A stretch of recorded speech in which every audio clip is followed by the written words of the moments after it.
Hello दोस्तों, कैसे आप लोग? उम्मीद करते हैं अच्छे होंगे। दोस्तों, इस वीडियो में मैथ प्रैक्टिस सेट पेपर देखने वाले हैं। यह वीडियो बिहार शिक्षक भर्ती 2024 के लिए अति महत्वपूर्ण रहने वाला है, तो आप लोग लास्ट तक जरूर बने रहिएगा। तो चलिए देखते हैं क्वेश्चन नंबर फर्स्ट से। कहता है एन भुजा वाले एक बहुभुज के विकर्णों की संख्या 27 है, तो एन का मान क्या होगा? तो देखिए, विकर्णों की संख्या जो होता है, इसके लिए सूत्र होता है एन इंटू एन माइनस 3/2। ठीक है, तो ये हो जाएगा आपको 27 बराबर होगा एन इंटू एन माइनस 3 बट्टा में क्या होगा 2। ठीक है, यानी ये हो जाएगा एन इंटू एन माइनस 3 बराबर होगा बराबर हो जाएगा ये 9 गुने कितना होगा, तो 9 इंटू 6 हो जाएगा। क्या होगा? 9 इंटू 6, यानी इसीलिए एन का मान कितना होगा, तो 9 होगा। एन का मान कितना होगा, तो ये 9 हो जाएगा। ठीक है, यानी इसका जो राइट आंसर होगा ये होगा ए ऑप्शन। क्या होगा? तो ए ऑप्शन। अब चलिए देखते हैं क्वेश्चन नंबर जो है नेक्स्ट। अब देखिए, नेक्स्ट क्वेश्चन है कि यदि P cos theta plus Q sine theta बराबर 8 है, तो कहता है कि और P sine theta minus Q cos theta बराबर 5, देन कहता है P square plus Q square का मान क्या होगा? तो यहाँ पे देखिए, इसको मान लेते हैं समीकरण 1, इसको मान लेते हैं समीकरण 2।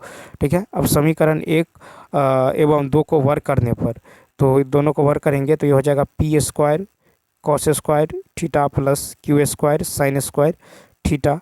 ठीक है, sine square theta plus P2PQ sine theta cos theta sine theta cos theta बराबर कितना होगा? 64 बराबर कितना होगा? तो ये 64 होगा। पुनः इसी प्रकार जो है इसको भी करेंगे तो P square sine square theta, ठीक है, plus Q square cos square theta plus minus में यहाँ पे होगा 2PQ sine theta cos theta बराबर 25 बराबर में होगा 25। अब इन दोनों को जोड़ेंगे, इन दोनों को यदि जोड़ेंगे तो ये हो जाएगा आपको, यानी P square plus Q square, P square plus Q square बराबर 89। ठीक है, P square plus Q square बराबर क्या होगा? तो 89 हो जाएगा। ठीक है, और sine square plus cos square theta कितना होगा? तो 1 होगा। ठीक है, यानी ये हो जाएगा आपको इसका जो राइट आंसर होने वाला है ये हो जाएगा क्या? तो इसका जो राइट आंसर होगा, यानी P square plus Q square बराबर कितना होगा? तो P square plus Q square बराबर होगा 89, यानी ई ऑप्शन। ठीक, अब चलिए देखते हैं क्वेश्चन नंबर जो है नेक्स्ट। देखिए, नेक्स्ट है कि एक 30 मीटर लंबी सीढ़ी और 15 मीटर ऊंची दीवार के सहारे इस तरह खड़ी है कि उसका जो ऊपरी सिरा दीवार के शीर्ष को स्पर्श कर रहा है, तो सीढ़ी भूमि तल से कितना कोण बना रही है? तो मान लीजिए यह जो है 30 मीटर लंबी जो है एक सीढ़ी है। ठीक है, 30 मीटर लंबी एक सीढ़ी है और 15 मीटर का ये दीवार है। ठीक है, 15 मीटर का दीवार है, तो कहता है कि सीढ़ी भूमि के तल से कितना कोण बना रही है। तो यहाँ पे एंगल निकालना, तो देखिए यहाँ पे BC एक सीढ़ी है और जिसकी लंबाई 30 मीटर है, तो त्रिभुज ABC में त्रिभुज ए, यहाँ पे ए मान लीजिए ए, यहाँ पे B और C, तो ABC में क्या होगा? साइन थीटा बराबर, यदि यहाँ पे थीटा ले तो साइन थीटा बराबर होता है P/H, यानी 15 बट्टा में कितना होगा? तो 15/30, यानी 1/2। और साइन कितना का मान होता है? 30 का मान, यानी थीटा का मान कितना होगा? 30 डिग्री। A option. अब चलिए देखते हैं नेक्स्ट। नेक्स्ट है कि समीकरण x square minus 2x plus 4 बराबर 0 के मूलों के दुगुने मूलों वाला समीकरण कौन सा है? तो 74 का यदि देखें तो अल्फ़ा प्लस बीटा का मान कितना होगा? -b/a, यानी कितना? तो 2/1। ठीक है, उसके बाद अल्फ़ा इंटू बीटा का मान होगा c/a, यानी 4/1। तो यहाँ पे देखिए, यहाँ पे हो जाएगा अल्फ़ा बराबर 2 अल्फ़ा और बीटा बराबर है 2 बीटा।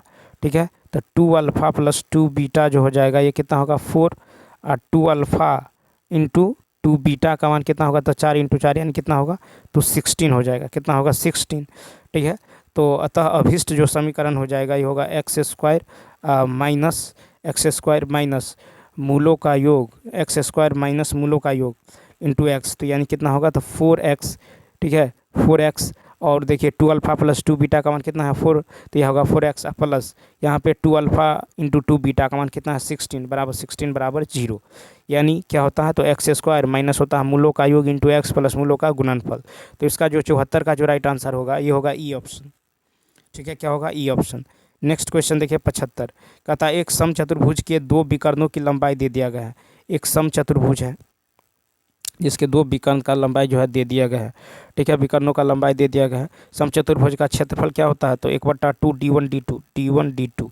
ठीक है, तो यहाँ पे है 2 विकर्णों की लंबाई दे दिया गया है। यदि समचतुर्भुज की लंब ऊंचाई p है, यदि मान लीजिए यह लंब है, ठीक है, ऊंचाई क्या है? तो p है। ठीक है, p है, तो हम निकाल लेते हैं, पहले क्षेत्रफल निकालेंगे। तो यहाँ पे हो जाएगा आपको ए ई गुने डी सी, ए ई गुने डी सी, ए ई और गुने में D C, A B C D E, ठीक है। और यहाँ पे मान लेते हैं ओ, ठीक है। तो ये हो जाएगा आपको ए ई गुना में डी सी, तो ए ई गुना में डी सी निकालेंगे तो ये हो जाएगा आपको 1/2 गुना में 55 गुना में कितना 48, ये दे दिया गया है।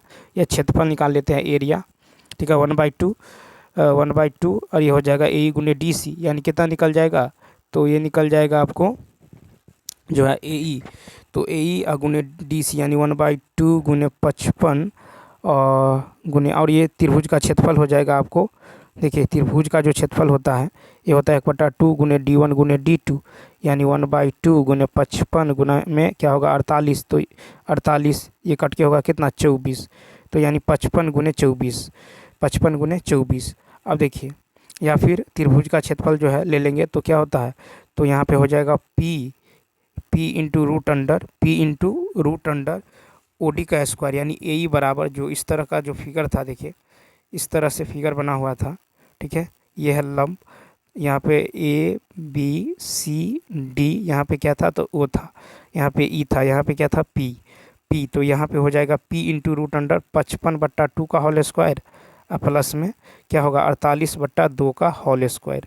ये किसके बराबर होगा, तो ये हो जाएगा 1320 यानी 55 गुने कितना तो 24, ये हो जाएगा 1320 के बराबर, ठीक है। तो ये हो जाएगा आपको कितना, तो P का जो मान निकल जाएगा ये निकल जाएगा आपको 1320 में 36.5 यानी 36.16, कितना होगा 36.16, यानी आप 36 सेंटीमीटर ले लेंगे, कितना 36 सेंटीमीटर, ठीक है, 36 सेंटीमीटर। तो इसका जो राइट आंसर होने वाला है ये हो जाएगा आपको 36 सेंटीमीटर, यानी P का मान जो होगा ये 36 सेंटीमीटर से बड़ा होगा लेकिन 37 से क्या होगा छोटा होगा, ठीक है। तो इसका जो ऑप्शन होगा ये होगा 75 का डी ऑप्शन, क्या होगा डी ऑप्शन। अब चलिए देखते हैं क्वेश्चन नंबर नेक्स्ट। देखिए नेक्स्ट है कि यदि समीकरण x² plus px plus Q बराबर क्या है, तो 0 है, ठीक है, बराबर क्या है तो 0 है। तो कह रहा है कि और अल्फ़ा और बीटा है के मूल अल्फ़ा बीटा है, निम्नलिखित समीकरणों में समीकरण के मूल alpha inverse minus beta inverse क्या होगा।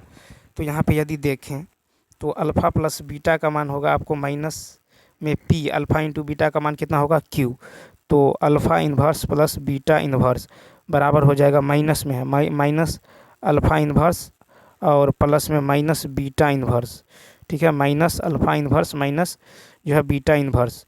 तो ये हो जाएगा आपको माइनस में बीटा इन्वर्स, ये हो जाएगा 1 माइनस कॉमन लेंगे तो -1/अल्फ़ा प्लस 1/बीटा, ठीक है, minus alpha plus beta into alpha into beta minus common है, ठीक है, यानी ये हो जाएगा आपको कितना तो P/Q, क्या होगा P/ जो है Q हो जाएगा, माइनस माइनस प्लस तथा देखिए यहाँ पे निकाल लेंगे तो ये हो गया P/Q। अब अल्फ़ा माइनस में 1/अल्फ़ा इंटू माइनस में 1/बीटा, ये हो जाएगा आपको तो 1/अल्फ़ा बीटा यानी 1/Q।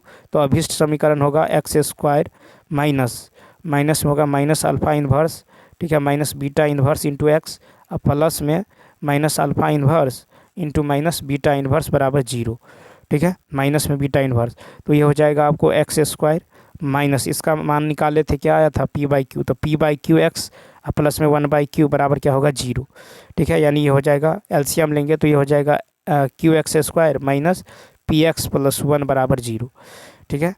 तो इसका जो राइट आंसर होगा ये हो जाएगा आपको ए ऑप्शन, क्या होगा ए ऑप्शन। नेक्स्ट क्वेश्चन देखिए, अब 77 है कि निम्नलिखित बारंबारता बटन पर विचार कीजिए। उपरोक्त बटन के लिए बारंबारता बटन किस रूप में जाना जाता है। तो देखिए दिए गए बारंबारता बटन को सतत बारंबारता बटन कहते हैं। एक सतत बारंबारता बटन वह श्रृंखला होती है जिसमें आंकड़ों को विभिन्न बिना अंतर वाले वर्गों में जो है वर्गीकृत किया जाता है और उनकी क्रमशः बारंबारता लिखी जाती हैं। तो ये होगा सी ऑप्शन, यानी सतत बारंबारता बटन, ठीक है, क्या होगा तो सतत बारंबारता बटन जो है इसका राइट आंसर होगा सी ऑप्शन। क्वेश्चन नंबर देखिए नेक्स्ट है कि निम्नलिखित कथनों पर विचार कीजिए। 78 कहता है कि यदि दो त्रिभुज समान कोणीय हैं तो वे समरूप हैं। दूसरा है कि यदि दो त्रिभुजों के क्षेत्रफल बराबर है तो वे समरूप हैं। उपरोक्त में से कौन सा सही है? तो 78 का होगा ए ऑप्शन, यानी केवल एक, यानी दो त्रिभुज समान कोणीय है तो वे क्या है? समरूप है। तो केवल क्या होगा? ए। दूसरा है कि यदि दो त्रिभुज के क्षेत्रफल बराबर है तो वे समरूप हैं, ये गलत होगा। ठीक है, 78। उसके बाद देखिए 79 में है 35 सेंटीमीटर, 44 सेंटीमीटर और 75 सेंटीमीटर लंबाई की भुजाओं वाले एक त्रिभुज में अंतःवृत्त की त्रिज्या जो है क्या है? अंतःवृत्त की त्रिज्या 79। तो मान लीजिए ए यदि 35 है, ठीक है, बी 44 और सी जो है कितना है? तो 75। तो अर्ध परिमाप होगा ए जोड़ बी जोड़ सी, यानी 35 जोड़ 44 जोड़ 75 और बट्टा में क्या होगा? 2, यानी ये हो जाएगा आपको 77। ठीक है, त्रिभुज का क्षेत्रफल निकालेंगे तो ये हो जाएगा √अंडर(s), ठीक है, इंटू s माइनस ए, यानी s माइनस ए। 77 35 कितना होगा? तो 42, फिर 77 माइनस 44, 35 77 माइनस 75 2, यानी ये हो जाएगा आपको 462 सेंटीमीटर स्क्वायर। ठीक है, 462 सेंटीमीटर स्क्वायर। अब अंतःवृत्त की त्रिज्या क्या होगा? अंतःवृत्त की जो त्रिज्या होगा ये होगा त्रिभुज का जो है क्षेत्रफल अब बट्टा में अर्ध परिमाप। त्रिभुज का क्षेत्रफल बट्टा में अर्ध परिमाप। त्रिभुज का क्षेत्रफल है 462 और अर्ध परिमाप है 77। इसको काटेंगे तो 6 मरतबे 6 सेंटीमीटर। 79 का जो होगा बी ऑप्शन। 80 है कि यदि एक समानांतर श्रेणी का 14वां पद 6 और छठा पद 14 है तो 95वां पद क्या होगा? तो यहाँ पे देखिए 14वां पद कितना है? यानी 6 है, तो a + 13d का मान कितना होगा? 6 होगा। छठा पद कितना है? 14 है, तो a + 5d का मान कितना होगा? 14। ठीक है, अब इसको सॉल्व करेंगे तो ये अगर घटाएंगे तो ये कट जाएगा a का मान, तो ये कितना होगा? 13 में से 5 गया तो यहाँ पे होगा 8d। 8d बराबर कितना होगा? तो माइनस में 8, तो d का मान कितना निकला? -1। ठीक है, d का जो मान निकल गया कितना? -1। ठीक है, अब a का मान जो है समीकरण 1 में d का मान रख दीजिए -1, तो ये इधर जाएगा तो कितना होगा? प्लस, तो a का मान कितना निकल जाएगा? 19। तो अकॉर्डिंग टू क्वेश्चन कहता है a 95, तो a 95 बराबर होगा a + 94d। ठीक है, a + 94d, तो a का मान है 19 माइनस में 94, d का मान -1 है, तो ये हो जाएगा कितना? ये हो जाएगा -75 यानी ए ऑप्शन। तो चलिए दोस्तों, इस वीडियो में इतना ही। यदि यह वीडियो अच्छा लगा हो तो लाइक, शेयर और सब्सक्राइब करना न भूलें। साथ ही साथ कमेंट करके बताइए यह वीडियो आपको कैसा लगा। तो चलिए मिलते हैं नेक्स्ट वीडियो में। थैंक्स।